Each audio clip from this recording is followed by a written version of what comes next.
DPS channel. ग्राम cast के सामने yellow garden में आयोजित विधानसभा सम्मेलन में शामिल हुए मंत्री धर्मवीर घटित जीएसटी को बताया मिला जनता को उपहार। जसवंत नगर में प्रदेश के होमगार्ड एवं नागरिक सुरक्षा मंत्री धर्मवीर प्रजापति ने जीएसटी दरों में कटौती को दीपावली से पहले जनता के लिए प्रधानमंत्री का बड़ा उपहार बताया। वे इटावा के प्रभारी मंत्री भी हैं और आत्मनिर्भर भारत संकल्प अभियान के तहत कैस्ट के सामने येलो गार्डन में आयोजित सम्मेलन में संबोधित कर रहे थे। मंत्री प्रजापति ने अपने संबोधन में कहा कि आम जनता को आर्थिक राहत देने के लिए जीएसटी दरों को 4 स्लैब से घटाकर 2 स्लैब में किया है। सरकार व्यापारियों के सम्मेलन आयोजित कर रही है, उन्हें जागरूक कर रही है, जिससे आम लोगों को सीधा लाभ मिलेगा। मंत्री प्रजापति ने स्वदेशी वस्तुओं को उपयोग पर जोर दिया। उन्होंने कहा कि देश में बनी वस्तुएं खरीदने से स्थानीय श्रमिकों को लाभ मिलेगा और देश की अर्थव्यवस्था मजबूत होगी। उन्होंने जनता से आत्मनिर्भर भारत के संकल्प को मजबूत बनाने का योगदान देने का आग्रह किया। इस अवसर पर विमलेश अग्रवाल, पूर्व सदस्य राज्य महिला आयोग, भाजपा जिला अध्यक्ष अरुण गुप्ता अन्नू, पूर्व सांसद रघुराज सिंह साक, विशिष्ट अतिथि विवेक शाक, विधानसभा जसवंत नगर के पूर्व प्रत्याशी, कार्यक्रम संयोजक व जिला मंत्री राजकमल यादव, प्रशांत राय चौबे, विकास भदौरिया, मंडल अध्यक्ष अजय यादव बिंदु, राज बहादुर यादव, शीलू तोमर, संजय मिश्रा और विवेक गुप्ता, मोना सहित कई अन्य लोग मौजूद रहे। रखिए जसवंत नगर में किस तरह का प्रोग्राम है सरकार की, किस तरह की आइडियोलॉजी आप लोगों के सामने? देखिए, मैं आदरणीय प्रधानमंत्री का हृदय से साधुवाद करूंगा और आदरणीय मुख्यमंत्री का। शारदीय नवरात्रों के पहले दिन से जीएसटी में भारी कटौती आदरणीय प्रधानमंत्री ने करके देश के नागरिकों को बहुत बड़ी राहत दी। सरकार और संगठन दोनों का सम्मेलन के माध्यम से, आप लोगों के माध्यम से जनता तक उन बातों को पहुंचाना और जनता उसका सीधा लाभ ले, ये प्रयास हम लोगों का है। और इसी के तहत यहाँ विधानसभा का सम्मेलन भी है। हर विधानसभा में सम्मेलन हमारे हो रहे हैं। व्यापारियों के साथ भी बैठक हो रही है कि व्यापारी भी जिन जिन वस्तुओं पर जीएसटी कम हुई है उन वस्तुओं का लाभ हमारी जनता को मिले, ये प्रयास है। पहले 4 स्लैब में हमारी जीएसटी थी, लेकिन अब 5% और 12% और 0% रह गई है।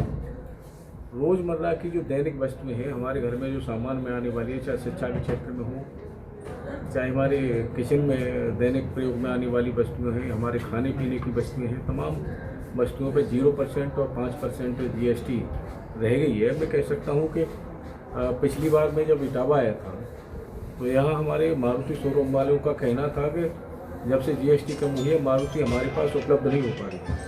तो बहुत बड़ी राहत मैं कह सकता हूँ कि आमजन को मिली है। दवाइयों पे जो विशेष करके गंभीर बीमारियों की दवाएं थी उन पे 0% किया है। खाने पीने की किचन में जो सामान है हमारे, चाहे वो दूध हो, चाहे हमारे बिस्कुट हों, बहुत मैं कह सकता हूँ प्रधानमंत्री ने बहुत राहत दी है त्यौहार दीपावली से पहले। एक हमारे आदरणीय प्रधानमंत्री का सपना है कि आत्मनिर्भर भारत, स्वदेशी को अपनाने का हमारे आदरणीय प्रधानमंत्री का बहुत जोर है। और जब हम छोटे थे तो हमारे पूर्वज हमें बताते थे कि हमारा देश सोने की चिड़िया था। तो मेरा अपना मानना है कि सोने की चिड़िया देश हमारा जब था जब हमारा देश स्वदेशी अपनाता था और आत्मनिर्भर था। मैं आपके माध्यम से मैं कहना चाहूँगा कि सभी नागरिकों से हम स्वदेशी को अपनाएं, जिससे हमारे भारत में निर्मित होने वाले सामान हमारे जो कारीगर हैं, हमारे देश के नागरिक हैं, वो बनाएंगे, हमें उन्हें खरीदेंगे। तो जो भी प्रॉफिट होगा हमारे देश में के नागरिकों को होगा, उनके बच्चों की पढ़ाई लिखाई, उनकी खाने पीने की व्यवस्था में काम आएगा। और पैसा हमारा देश का हमारे देश में ही रहेगा। इसलिए आदरणीय प्रधानमंत्री का जो सपना है देश आत्मनिर्भर बने, स्वदेशी को हम लोग ज़्यादातर अपनाएं, इसी के तहत ये कार्यक्रम है और पूरे प्रदेश में ये कार्यक्रम चल रहे हैं। आत्मनिर्भर भारत की बात कर रहे हैं, जिस तरह से मेक इन इंडिया को लेकर सरकार ने बढ़ावा दिया है, मेक इन इंडिया के कई प्रोडक्ट्स भी तैयार हो रहे हैं, लेकिन निचले स्तर पर जो ग्रामीण लेवल पर जो लोग छोटे छोटे उत्पादन करते हैं उनको बढ़ोतरी करने के लिए, उनका उत्पादन बढ़े, ज़्यादा से देखिए ज़्यादा। हमारी सरकार ने प्रयास किया है, ODOP ला करके वन डिस्ट्रिक्ट वन प्रोडक्ट हमारी सरकार ने किया है। हर जिले में जो बड़ा उत्पाद है उसका सरकार ने प्रयास किया, उसका प्रचार प्रसार भी किया है और वो उसकी पहचान हमारे प्रदेश लेवल में, देश में उसकी पहचान बनी है। ये तो मैं कह सकता हूँ प्रधानमंत्री मुख्यमंत्री का बहुत बड़ा कार्य रहा है। ODOP ला करके पूरा एक जिला एक उत्पाद, वन डिस्ट्रिक्ट वन प्रोडक्ट को लेकर के तमाम हमारे जिलों में जो आइटम बनते थे जिनको जानकारी हम लोगों को नहीं थी वो आम जनता तक पहुंची है। और ये प्रयास आपके माध्यम से, मीडिया के माध्यम से सम्मेलन कर करके हम जनता तक पहुंचाने का प्रयास कर रहे हैं कि जनता उसका लाभ हो। क्या अपील रहेगी, क्योंकि आप GST और आत्मनिर्भर भारत को लेकर आज प्रेस कॉन्फ्रेंस कर रहे हैं, अभी हमने जो है व्यापारी और आम आदमी GST के लेकर के हमने व्यापारियों के साथ बैठक की, हमने GST के अधिकारियों के साथ बैठक की, हमने एक निर्देश भी दिया था और दुकानदार भाइयों से भी, व्यापारियों से भी हमने अपील की थी कि आप जो सामान बेचते हैं और जिस सामान पे जो कटौती हुई है GST में, वो एक लिस्ट आपके वहाँ रहे, दुकान पे लगी हुई है, तो लोगों को, आम जनता को पता चले, कंपेरिजन उसको पता चले लोगों को कि अब हमारा सामान में इतनी कटौती है, इतना फ़ायदा हमें हो रहा है।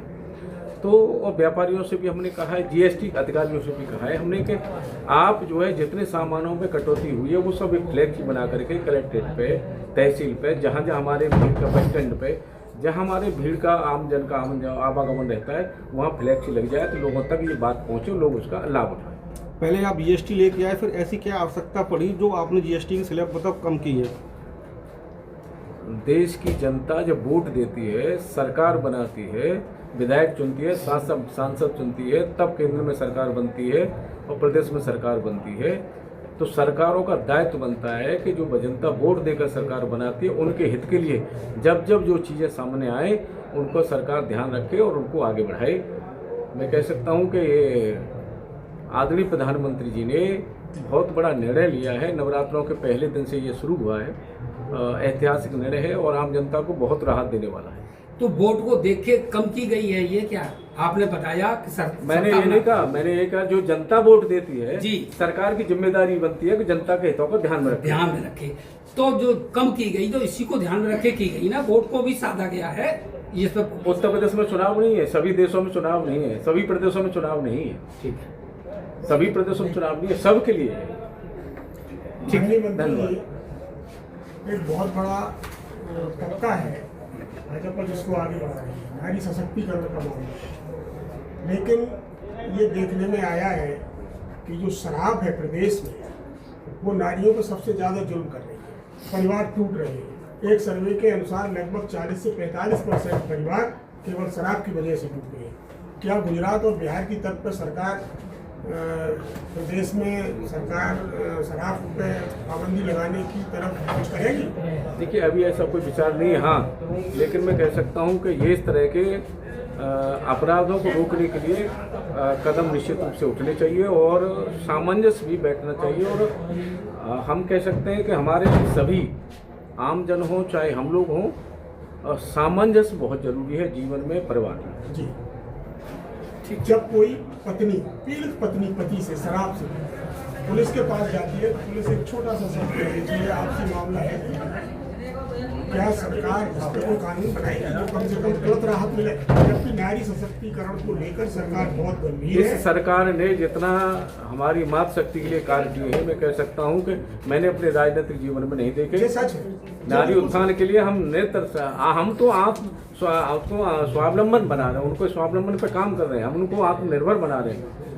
नहीं, ये सच है। ये महिलाओं का कहना है कि बीजेपी सरकार हमारे हित में कार्य कर रही है, लेकिन ये भी कहना है कि जी कम मुक्ति मिलेगी हमें शराब से। ये परिवार का सामंजस्य का भी विषय है, हम सब लोग इस पर विचार करना चाहिए, सबको मिलकर के विचार करना चाहिए।